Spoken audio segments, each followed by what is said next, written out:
Bonjour à tous, on se retrouve aujourd'hui pour une nouvelle vidéo un peu spéciale. C'est une vidéo qui m'a été demandée à de nombreuses reprises suite au partage que j'ai fait sur Instagram ces derniers mois. Je sais pas trop comment m'y prendre, je vais commencer par un disclaimer parce que ça me paraît être fondamental par rapport au sujet que je vais aborder.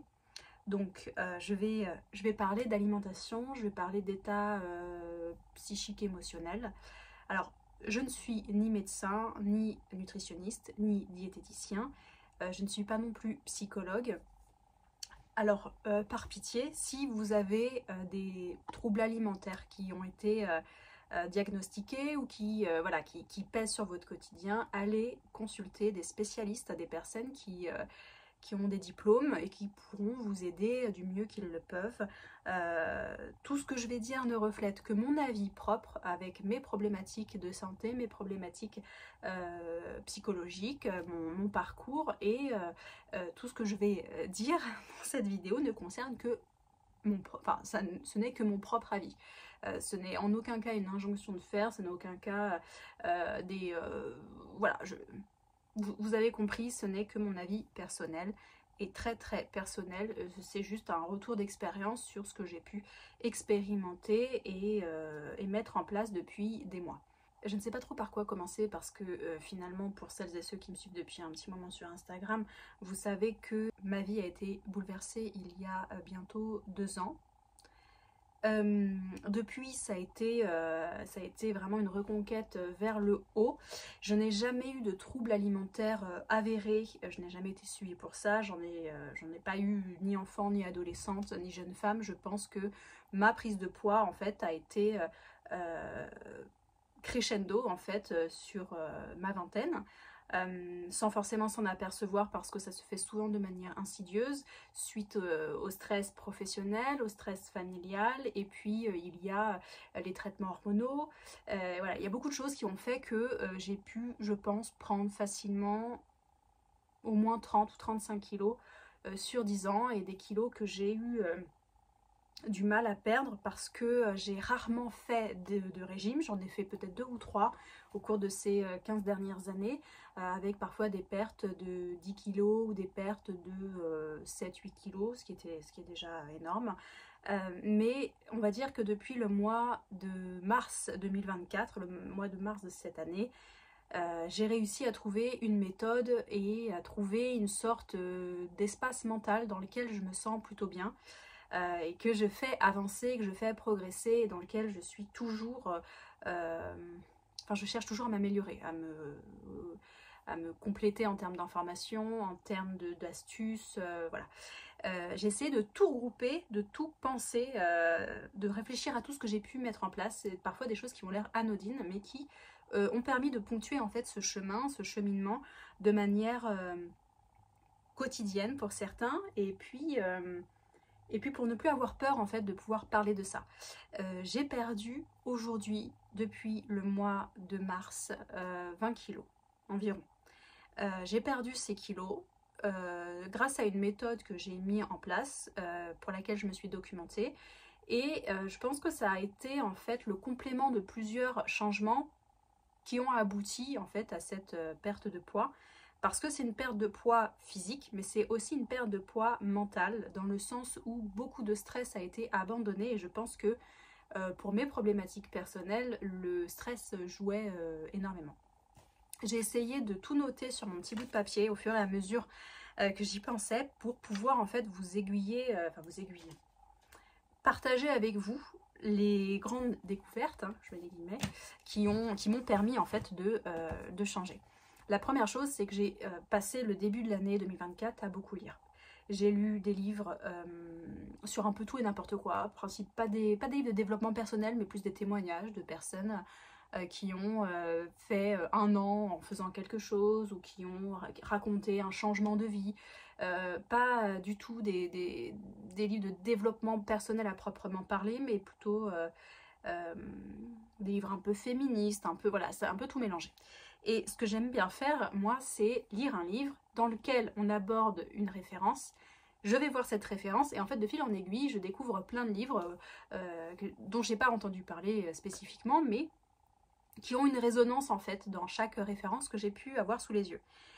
Chose fondamentale par laquelle je vais commencer, c'est que je suis végétarienne depuis le mois de janvier 2024, et ça a commencé, je pense, comme ça en fait, parce que j'ai eu plusieurs phases végétariennes ces 15 dernières années sans avoir réussi à mettre ça en place de manière pérenne.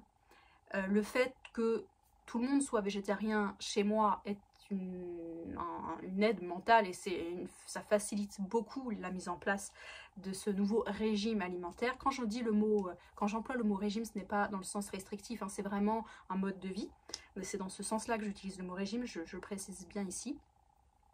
Et en fait, a commencé un cheminement vers qu'est-ce que je mets dans mon corps, quelles sont les ressources de la planète, sans tomber dans un extrémisme non plus, mais le fait d'avoir découvert beaucoup de documentaires, parce qu'on a accès aujourd'hui à plein d'informations très différentes, via plein de sources différentes, que ce soit Netflix, que ce soit des documentaires Arte, que ce soit des documentaires totalement indépendants, et je pense qu'un cheminement, en fait, c'est fait psychologiquement par rapport à ça, après 2 ans de souffrance mentale et physique, de se dire bah, je ne veux plus en fait participer à ça, ça ne m'intéresse pas, et je pense que je sais pas, j'ai mis du temps à y venir, mais je ne souhaite plus de manger ni viande ni poisson. Voilà, donc le côté végétarianisme, ça a commencé comme ça. Je ne dirais pas que ça a joué dans ma perte de poids. Je pense pas que ce soit un facteur hyper important, mais c'est quand même important que vous le sachiez. J'ai lu un livre qui s'appelle, il faut que je reprenne mon papier, j'ai lu un livre tôt en 2024, un livre qui s'appelle Ma vie en mieux de Gretchen Rubin.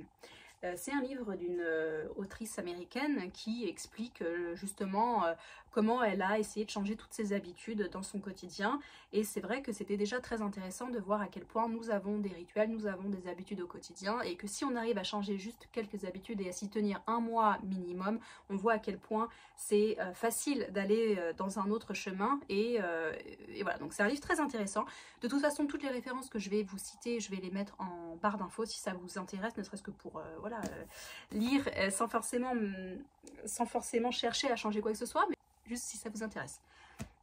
Dans ce livre-là, que j'ai trouvé très intéressant, qui ne parlait pas du tout d'alimentation, c'était pas du tout le thème du livre, elle a cité un livre qui s'appelle « Pourquoi on grossit ?»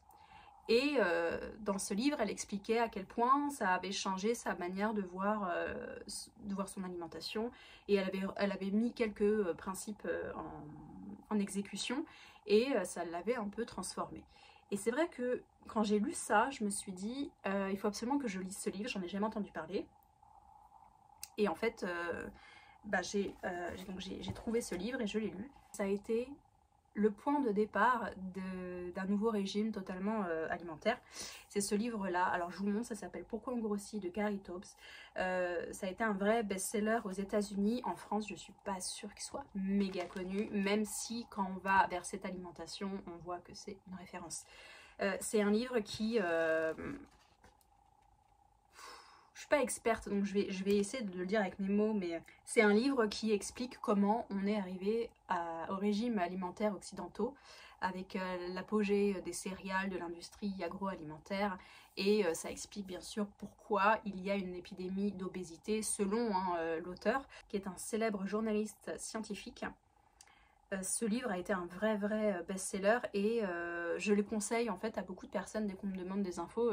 Moi, ma recette, ça a été de me documenter, de lire, de faire selon mes ressentis et d'adapter à mes problématiques. Donc, je ne peux que vous encourager, si ça vous intéresse, à faire la même chose, parce que je ne peux pas vous donner, évidemment, un mode d'emploi, parce que c'est pas du tout le but de ma chaîne, et c'est pas... je suis pas spécialement qualifiée pour le faire.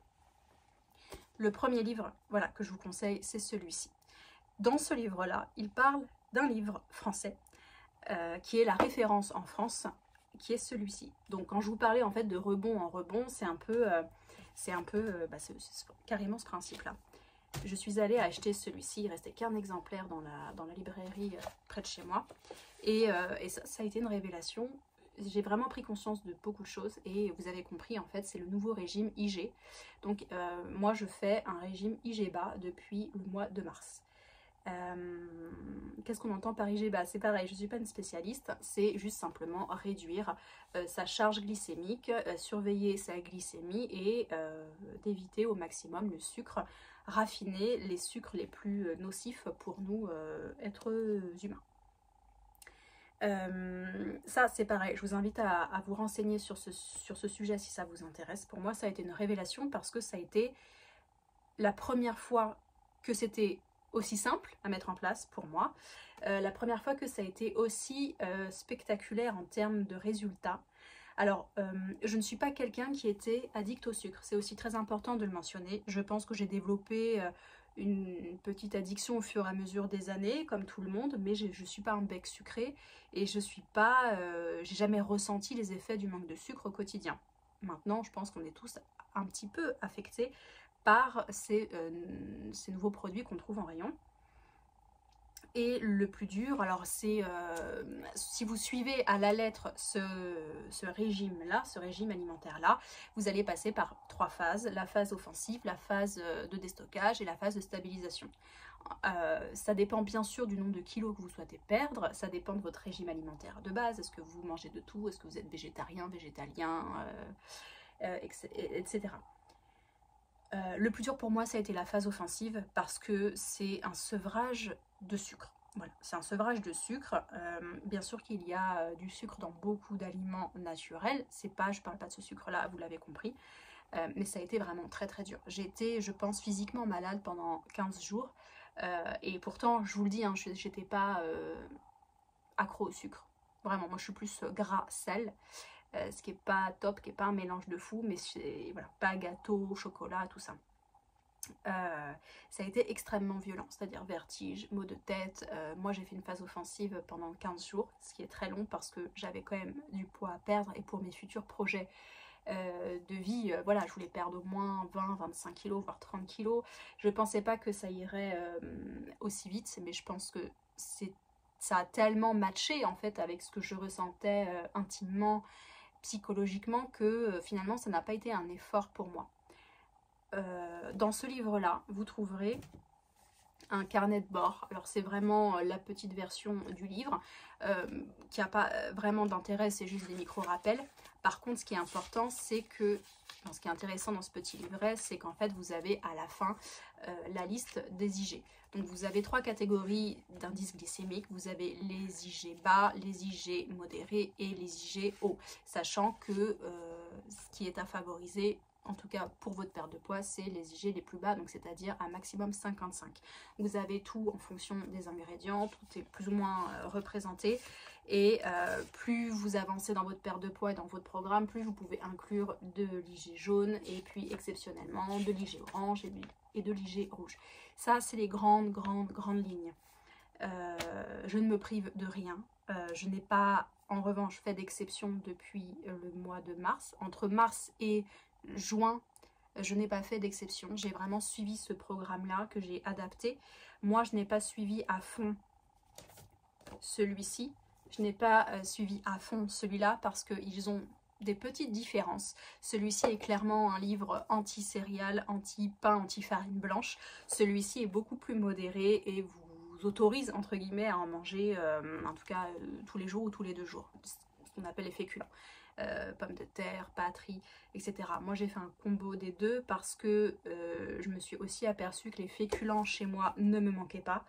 Je ne mange pas de pâtes, je ne mange pas de riz, je ne mange pas de pommes de terre. J'ai réinclus la farine blanche, la farine complète de temps en temps, ou même une fois par jour en petite quantité, mais ce que je mangeais avant en fait ne me manque pas, et je n'ai pas envie de me forcer à reprendre quelque chose qui pour moi nutritionnellement n'a pas d'intérêt. Je précise aussi que ça dépend évidemment de votre quotidien. Si vous travaillez, vous êtes debout toute la journée, vous vous levez tôt, vous avez des enfants, vous êtes fatigué, il faut s'adapter. On ne peut pas... La seule chose que je peux vous dire, c'est qu'on ne peut pas juste vous dire il faut faire ça, suivez bêtement le protocole et ça va marcher. Je pense que pourquoi j'ai été dans le mal aussi longtemps, c'est parce que fondamentalement je ne m'y intéressais pas, ça m'intéressait pas, j'avais pas envie de me renseigner, je voulais quelque chose de simple, un peu déjà mâché, un boulot pré-mâché. Et en fait c'est quand j'ai pris conscience de certaines choses, et ça a été aussi dans ma thérapie personnelle, dans mon mieux-être mental, que ça a suivi derrière. Et si vous n'êtes pas quelqu'un qui aimait lire, il faut trouver d'autres portes d'entrée vers ce sujet-là. Soit par des consultations avec des spécialistes dans cette alimentation-là, ou soit sur les réseaux sociaux. Vous avez énormément de chaînes YouTube et de comptes Instagram qui parlent de ça. D'ailleurs, j'y viens parce que ça m'a fait découvrir 2 ou 3 personnes qui proposent des recettes hyper bien en IGBA. C'est vrai que forcément il faut se donner un peu plus de mal pour trouver tel type de farine ou voilà, mais sinon l'ensemble des ingrédients utilisés sont des ingrédients de base. Alors c'est sûr que moi je me suis tournée vers les œufs, le tofu, les œufs de truite par exemple, ce genre de choses. Si vous êtes voilà, si vous n'êtes pas végétarien, vous avez plus d'options, c'est sûr, mais bon, fondamentalement ce sont des principes de bon sens, très intelligent, et c'est tellement bien expliqué que voilà. Pourtant je suis pas une adepte de cases, de régime, j'ai jamais fait la publicité de quoi que ce soit. Je me méfie souvent de ce genre de choses, mais en tout cas moi les principes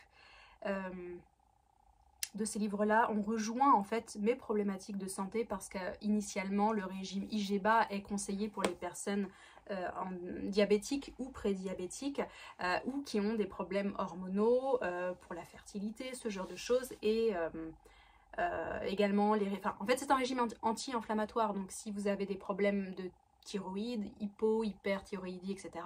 Je pense que ça peut-être vous mettre sur une piste. Encore une fois, si vous avez des problématiques de santé, allez consulter un médecin ou parlez-lui-en. Ne me faites pas confiance, voilà, les yeux fermés, il faut toujours se renseigner par soi-même. Voilà, donc je voulais vous parler de ça.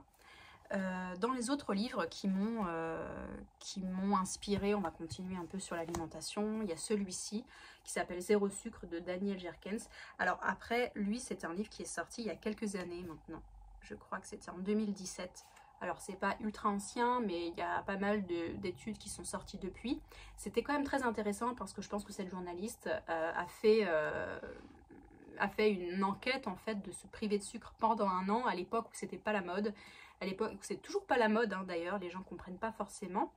Mais j'ai trouvé ça très intéressant, donc pareil c'est facile à lire et ça donne des pistes de réflexion en fait. Tout ça c'est censé vous inspirer, et ensuite vous créez votre propre régime alimentaire, votre propre mode de vie, votre mode de réflexion, et tout ça sont des outils pour venir à nourrir vos inspirations et vos inspirations. C'est pour ça que c'est très important de prendre ce qu'on découvre et de se l'approprier, parce que sinon si ça passe, c'est comme ça rentre dans une oreille, ça sort de l'autre, ça n'a pas fondamentalement d'intérêt pour moi. Un autre livre que j'ai beaucoup aimé, c'est le livre Indompté de Glennon Doyle. Alors la pochette me plaisait pas plus que ça, le sous-titre non plus, cesser de vouloir plaire, commencer à vivre. Et en fait, j'ai beaucoup aimé ce livre. Ça n'a pas grand chose à voir avec l'alimentation, mais c'est à voir dans le cadre d'une reconstruction et d'une réappropriation de vie. De pouvoir en fait changer tout ce qui ne nous correspond pas dans le domaine du possible. Évidemment, je pense que quand on est dans un tunnel quotidien, c'est-à-dire que on est lancé, hein, on a réussi à lancer sa vie, on a son logement, son boulot, le transport ou les enfants, à un moment donné, on a du mal à remettre en cause ça, parce qu'on ne voit pas d'issue, parce qu'on a la pression financière, parce qu'on a la pression professionnelle, la pression des proches. Et en fait, on a des œillères qui sont vraiment subconscientes, qu'on ne voit plus. Et une fois qu'on est sorti de ce tunnel, ou qu'on a été mis dehors par un fait extérieur, que ce soit un licenciement surprise, une maladie, que ce soit votre maladie ou la maladie d'un proche, un traumatisme, un accident, on se rend compte qu'on n'est jamais indispensable, jamais, on est dispensable. Voilà, les seules personnes pour lesquelles vous n'êtes pas dispensable, ce sont vos proches. Ça, il faut bien le comprendre, parce que c'est pas forcément simple. On pense toujours qu'on peut pas faire sans nous, surtout quand on a des postes à responsabilité ou on est dans des équipes réduites. On n'ose pas penser à soi, on se dit ça va mettre en difficulté un grand nombre de personnes. On trouve toujours des solutions, ça c'est un fait. Et le fait d'avoir des épreuves, n'importe laquelle, elles sont toutes très différentes à n'importe quel âge, je pense que c'est salvateur quand on n'est pas bien dans sa vie initialement. Je pense aussi que c'est utile de préciser qu'il faut le temps, il faut processer. Je ne dis pas qu'on vit l'épreuve et on se relève tout de suite et on est content de cette épreuve et on fait des projets. Je pense qu'il faut beaucoup de temps en fait pour réatterrir, se relever, regarder autour de soi, réfléchir à ce qu'on veut faire. Est-ce que j'étais heureuse avant finalement et comment j'ai envie de me voir dans 5 ans.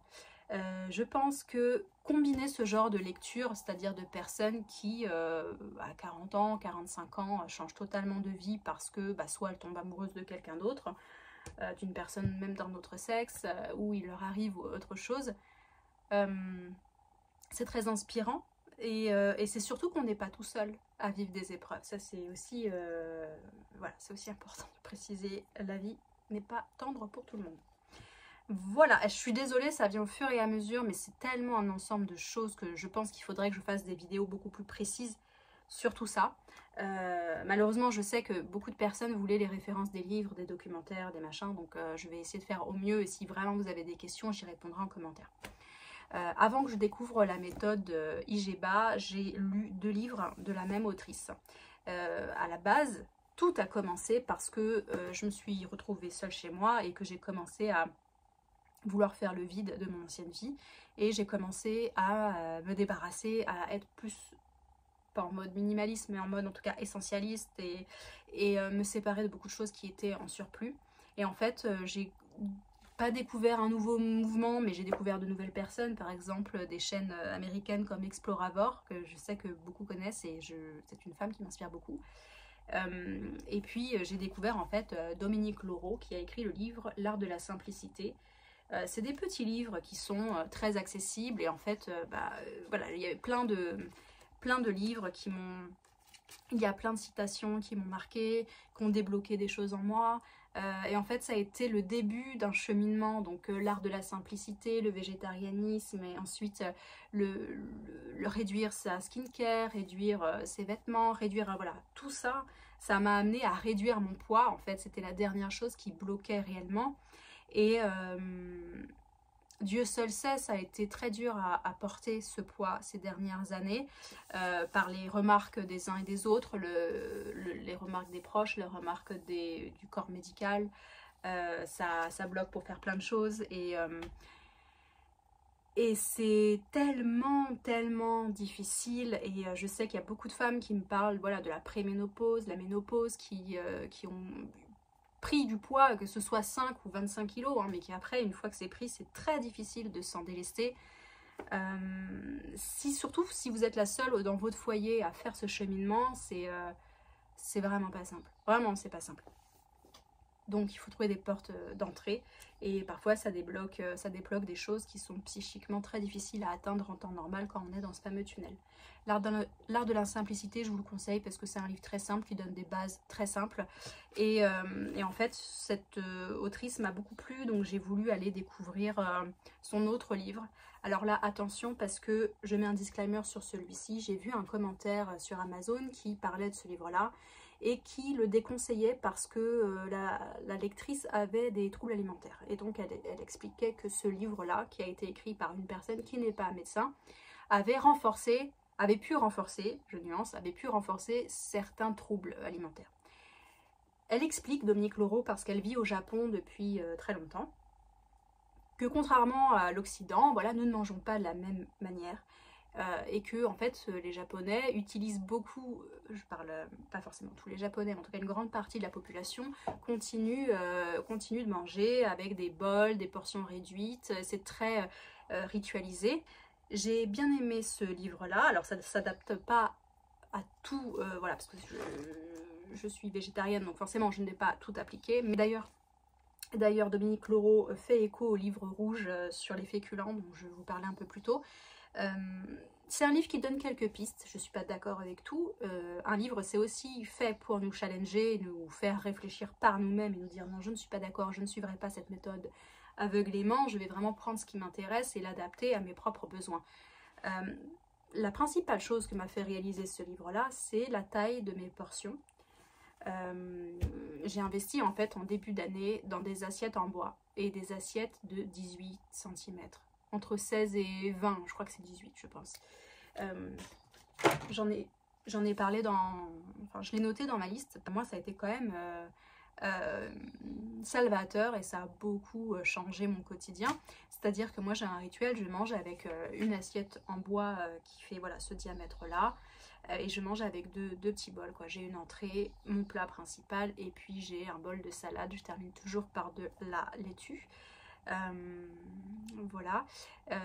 Qu'est-ce que je peux vous dire d'autre? Réduire ses portions, c'est-à-dire acheter une assiette du bon diamètre d'un repas adulte, selon les critères décidés. Et voilà, si vous n'êtes pas d'accord, vous ne le faites pas. Mais en tout cas, pour moi et pour les personnes de mon foyer, ça a permis de réduire quand même les portions. Et croyez-moi, on mange bien, hein, mais c'est pas les assiettes qu'aujourd'hui on trouve de manière peut-être plus esthétique que pratique et qui ne sont pas forcément, qui ne nous aident pas forcément, je trouve, au quotidien. Chose que j'ai commencé aussi à faire depuis le mois de mars, c'est noter mes repas. J'ai pris un carnet qui traînait chez moi et j'ai commencé à noter parce que faut quand même que je vous dise qu'au début, au mois de mars, tout le mois de mars, j'ai fait un régime hypocalorique.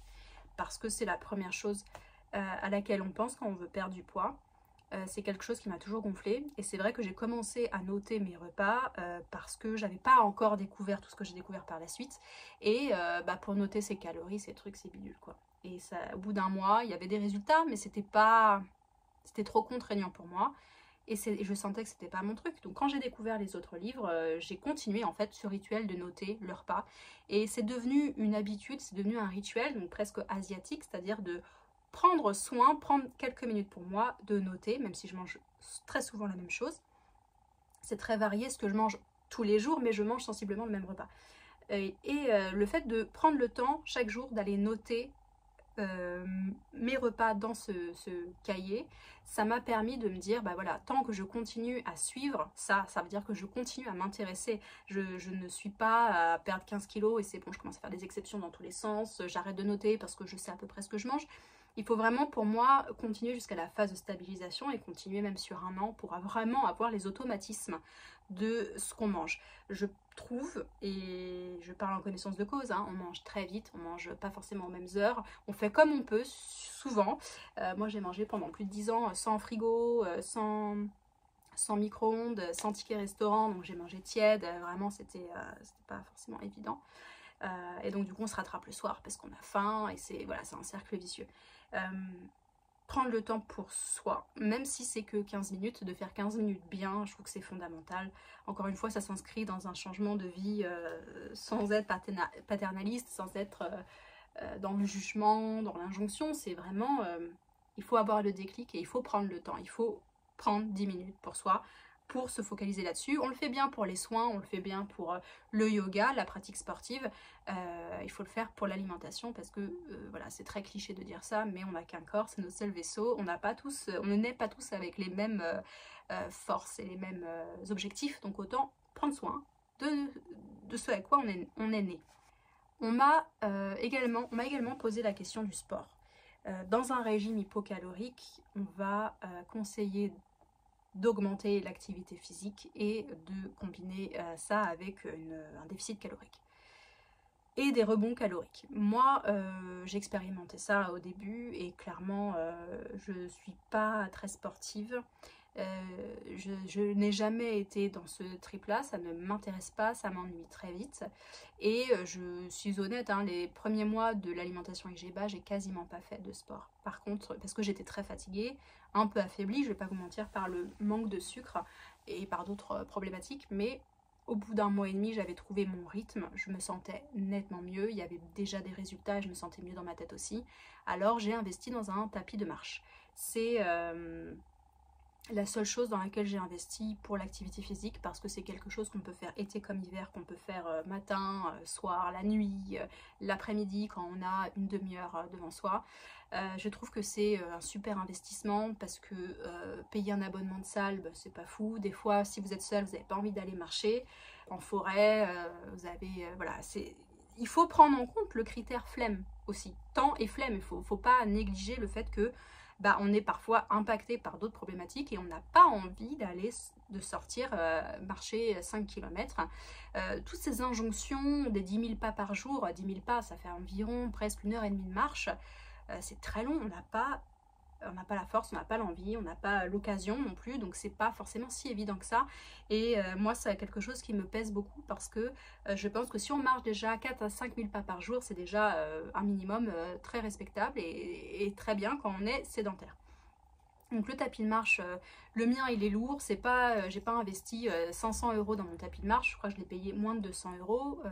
Je vous mettrai la référence en dessous si ça vous intéresse. Je vous précise quand même qu'il n'y a pas de barre pour se tenir, donc trouvez une chaise ou trouvez une alternative pour vous faire quand même un support parce que ça peut être potentiellement dangereux si vous passez les 3 km/h.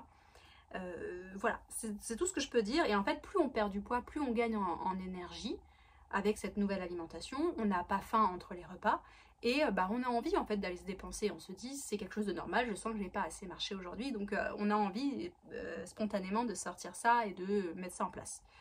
Mais globalement, entre ça et aller marcher dehors, ce sont vraiment les seules choses que je peux vous conseiller. Je vais pas vous mentir et dire que je suis allée à la salle de sport et que j'ai pris des haltères et je fais du renforcement. Et peut-être que ça viendra, mais pour le moment, j'en ressens pas le besoin et c'était pas quelque chose de prioritaire, voilà, dans cette démarche-là. C'était une démarche avant tout émotionnelle, plus que physique. Plus que physique. Et en fait, c'est, je vous dis, le changement dans ma consommation, le changement dans ma manière de voir les choses et d'aborder le futur, d'aborder la vie, d'aborder les épreuves qui m'ont fait prendre conscience que tout devait en fait s'imbriquer et suivre un chemin propre. Et c'est tout ce que je vous souhaite parce que j'en suis très très loin. Je replonge beaucoup, c'est pas forcément stable, mais la seule chose qui est restée stable depuis le mois de mars, c'est mon alimentation. C'est quelque chose dont je suis très fière parce que on va pas se mentir aussi, quand on a des coups durs, bah, l'alimentation c'est la première chose qu'on va faire sauter, hein, quand on peut avoir tendance à certains troubles alimentaires sans que ce soit diagnostiqué.